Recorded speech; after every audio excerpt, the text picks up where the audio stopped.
ભરૂચ જિલ્લામાં આંગણવાડી વર્કર્સ તરીકે કામગીરી કરતી 35થી વધુ બહેનો પર કોઈ ત્રાહિત વ્યક્તિ દ્વારા વિડીયો કોલ કરીને હેરાન પરેશાન કરવામાં આવી રહ્યો હોવાનો કિસ્સો પ્રકાશમાં આવ્યો છે, જેના કારણે બહેનોમાં ભયના માહોલ સાથે પારિવારિક સમસ્યા ઊભી થઈ હોવાનું જાણવા મળ્યું છે।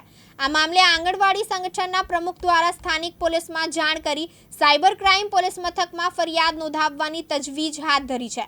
ગુજરાત સરકાર દ્વારા રાજ્યમાં દરેક જિલ્લાઓમાં આંગણવાડી બહેનો બાળકો માટે પોષણ, શિક્ષણ, આરોગ્ય માર્ગદર્શન અને સંચાલન કરે છે, ત્યારે ભરૂચ જિલ્લાની વાત કરવામાં આવે તો કુલ 1500 બહેનો કાર્યરત છે। આ મહિલાઓ પૈકી ભરૂચ, ઝઘડિયા, નેત્રંગ અને વાલિયા તાલુકાની આંગણવાડી બહેનોને સરકાર દ્વારા આપવામાં સિમ કાર્ડના પર એક જ વ્યક્તિ દ્વારા કરવામાં આવી રહેલા વિડીયો કોલના કારણે પરેશાન થઈ ચૂકી છે। એક જ નંબરના એક વ્યક્તિ દ્વારા આંગણવાડીની બહેનો ન્યૂડ કોલ કરવામાં આવી રહ્યા હતા, જેને પગલે સમગ્ર જિલ્લામાં ચકચાર મચી જવા પામી છે। માનસિક વિકૃતતા ધરાવતા વ્યક્તિ દ્વારા સવારે, બપોરે અથવા તો રાત્રિના સમયે આંગણવાડી બહેનોને વિડીયો કોલ કરી પ્રાઇવેટ પાર્ટ બતાવી હેરાન પરેશાન કરવામાં આવી રહી હતી, જેને કારણે આંગણવાડીની બહેનોમાં ભયનો માહોલ છવાયો છે। આ સાથે કેટલીક બહેનોના ઘરોમાં આવા કોલના કારણે ઝઘડાનું કારણ બન્યું હતું। આ અંગે ભરૂચ જિલ્લા આંગણવાડી કર્મચારી સંગઠનના ઉપપ્રમુખને રાગીણી પરમાર જણાવ્યું હતું કે આ અંગેની જાણ તેમની બહેનો દ્વારા તેમને થઈ હતી, જેથી તેઓએ તેમના આંગણવાડી ગ્રુપમાં મેસેજ કરીને 7717542901 પરથી કોઈ પણ વિડીયો કોલ આવે તો નહીં ઉપાડવા માટે પણ અપીલ કરી હતી।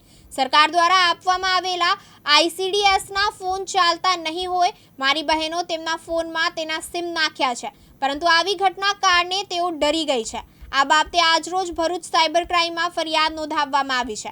આવા વિકૃતતા ધરાવતા વ્યક્તિને અમોને સોંપી દેવો જોઈએ, તેનો ઇલાજ બરાબર કરવામાં આવશે। આંગણવાડી બહેનોની માંગ છે કે આવા વિકૃતતા ધરાવતા વ્યક્તિને પકડી કાયદેસરની કાર્યવાહી કરવામાં આવે, જેને પગલે આજરોજ આંગણવાડીની મહિલાઓ દ્વારા ભરૂચ સાયબર ક્રાઇમ ખાતે ફરિયાદ નોંધાવવામાં આવી છે।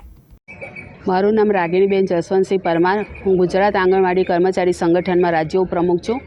છેલ્લા અમારા આંગણવાડી બહેનોને છેલ્લા 10 દિવસથી એક જ નંબર પર વિડીયો કોલ આવે છે અને તે ઘણા ખરાબ હોય છે, એકદમ ન્યૂડ વિડીયો કોલ આવે છે અને ગમે ત્યારે રાત્રે, દિવસે, અડધી રાત્રે પણ 12 વાગ્યે, 2 વાગ્યે વિડીયો કોલ આવે છે અને એનાથી અમારી બહેનો ગભરાઈ ગયેલી છે અને એટલા માટે જ અમે આજે અહીંયા સાયબર બ્રાન્ચમાં આ ફરિયાદ લઈને આવેલા છે કે એનાથી અમારા ઘર ઉપર બહુ જ ખરાબ અસર થાય છે, કેમ કે અમુક બહેનોના ઘરવાળા એવા હોય છે કે થોડા વહેમાય છે અને એના લીધે ઘરમાં કચો કંકાસ વધી ગયો છે।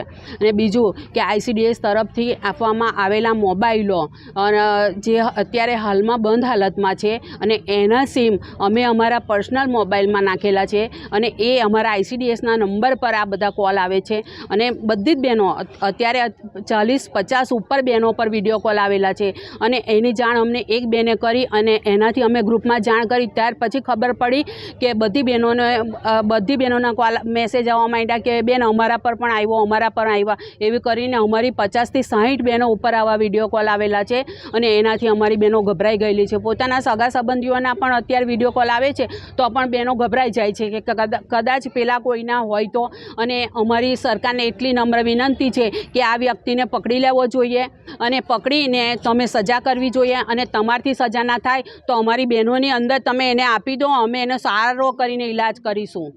જય હિન્દ। એક જ નંબરથી કોલ આવે છે? એક જ નંબર પરથી કોલ આવે છે અને ટોટલી બહેનો પર એક જ નંબર પરથી કોલ આવે છે। કઈ કઈ જગ્યાની બહેનો છે? અમારે અત્યારે નેત્રંગની બહેનો છે, ભરૂચની બહેનો છે અને ઝઘડિયાની બહેનો છે। તેમાં સૌથી વધારે ઝઘડિયાની બહેનો ઉપર વધારે કોલ આવેલા છે। કોલ આવવાનો સમય બપોરે હોય છે, સવારે હોય છે અને રાત્રે 12 વાગ્યે હોય છે, 1:30 વાગ્યે હોય છે, 2 વાગ્યે કોલ આવે છે અને એની સીધી અસર ઘર સંસાર પર પડેલી છે। હું ઝઘડિયા તાલુકાની ગામની આંગણવાડી વર્કર છું। તારીખ 31 મારી પર બપોરે 2:30 વાગ્યાના ટાઈમે લગભગ 12 વખત મારી પર વિડીયો કોલ આવ્યો અને જેમ જેમ કટ કરે તેમ તેમ એટલા ખરાબ વિડીયો કોલ હતા કે ઘરના બી બધા પૂછવા માંડ્યા કે આ કોણ છે કે વારે ઘડે તમને વિડીયો કોલ કરે છે। તો મારાથી એમને ઘરમાં પણ એવું ના કહેવાય કે મારે આવી રીતના વિડીયો કોલ આવે છે। મારા હસબન્ડનો બી વારે વારે મને કહે કે લાવ મને નંબર આપ, પણ હું કેવી રીતના કહીએ કે ભાઈ આવી રીતના વિડીયો કોલ આવે છે। જીતુ રાણા, દિવ્યાંગ ન્યૂઝ, ભરૂચ।